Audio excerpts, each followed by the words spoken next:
Today I wanted to share with you the history of another cruise line that met its end due to COVID-19, the History of Pullmantur.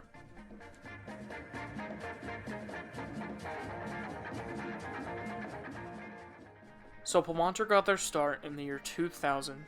When they started off, they were immediately one of the biggest cruise lines to be based out of Spain. Pullmantur would own a lot of ships in their first 7 years of business when they were on their own, but they would own even more in the future, as in 2007 they would be acquired by Royal Caribbean. But before we continue talking about the company's history, let's go over the entire fleet of ships that they owned. Oceanic. The Oceanic entered service with Pullmantur in 2000 after the collapse of Premier Cruise Lines, which is a cruise line I plan on covering in the near future. Anyways, the ship would stay with the company until 2009, when she was sold to new owners. This was done in an effort to modernize the Pullmantur fleet.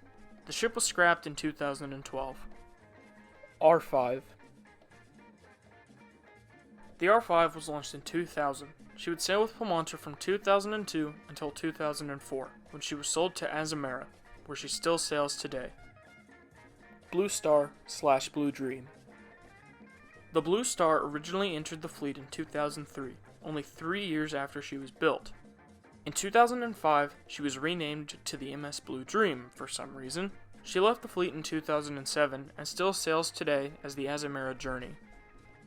Holiday Dream. The Holiday Dream, or more famously known as Europa, entered service back in 2004. She would sail with the company for 4 years up until 2008, when she was sold off. She still sails today, where she is a very popular ship. Pacific. The Pacific was easily the most famous vessel to sail with Pullmantur. The ship is famous for being the love boat, and Pullmantur used that to their advantage when marketing her. In the end, however, the ship was very small, and she was scrapped in 2013. Soon we'll be making another run.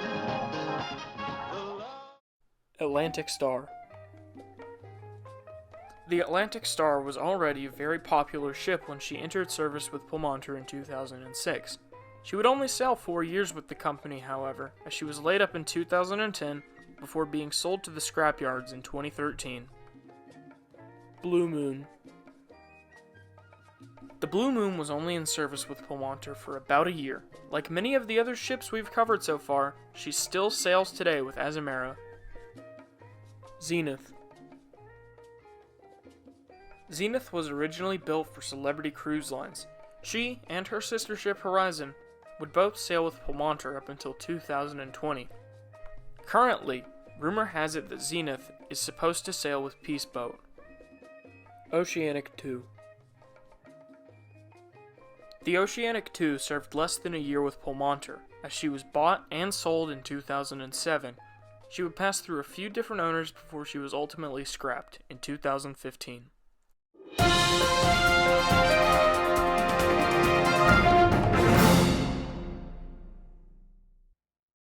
We interrupt your regularly scheduled video to bring you some breaking news. Mark your calendars for April the 14th, 2021, as the History of Titanic will premiere at noon. This is the most ambitious The History of video yet, and it will go over everything related to the Titanic, the building of the ship, every single day of her one and only voyage, and the aftermath of the ship's sinking. Catch it live, 12 o'clock noon Eastern Standard Time, April 14th, 2021, on Jackson Cleaver Productions. Again, that's 12 o'clock noon, April the 14th, 2021, on Jackson Cleaver Productions. Now back to your regularly scheduled programming.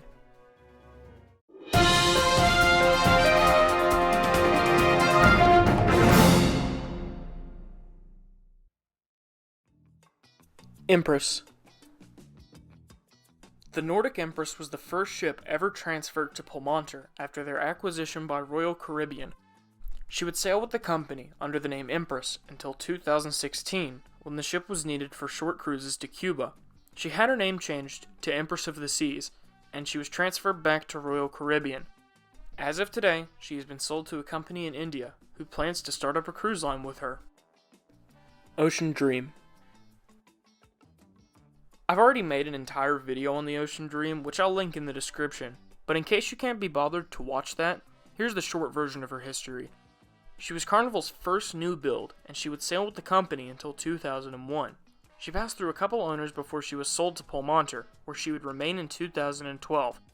She was then sold to the organization Peace Boat, who kept her around until 2020. As of today, she's been beached for scrap.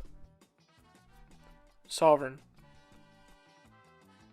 Hey, would you look at that? It's another ship I've already covered.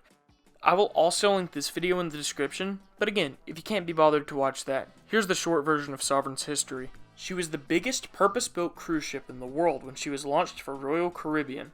In 2008, she was sold to Pullmantur, where she would remain until the summer of 2020. She was beached for scrap, and as of today, she is completely gone. Horizon. Sister ship to the Zenith, Horizon was acquired in 2009. She would sail with the company until 2012, when she was sold to a French cruise line, but she was bought back in 2017, where she would remain Pullmantur for the next 3 years. Currently, the Horizon has an unknown future, as she's laid up in Greece. Monarch. Originally known as the Monarch of the Seas, she was sold to Pullmantur in 2013. Monarch holds the distinction of being the final ship ever acquired by Pullmantur. In the summer of 2020, the vessel was beached for scrap at the same yard as Sovereign. As of today, work is just now starting on scrapping her. Cancelled ships. Now there were actually 2 other ships that were scheduled to join the Pullmantur fleet at one point or another. The Grandeur of the Seas and the Majesty of the Seas were both originally planned to be transferred at some point. Majesty in 2016 and Grandeur in 2021. Majesty wasn't transferred thanks to cruising being allowed in Cuba, and Grandeur of the Seas wasn't transferred thanks to the collapse of Pullmantur. And speaking of which, in early 2020, when COVID-19 first hit, all of cruising came to a standstill.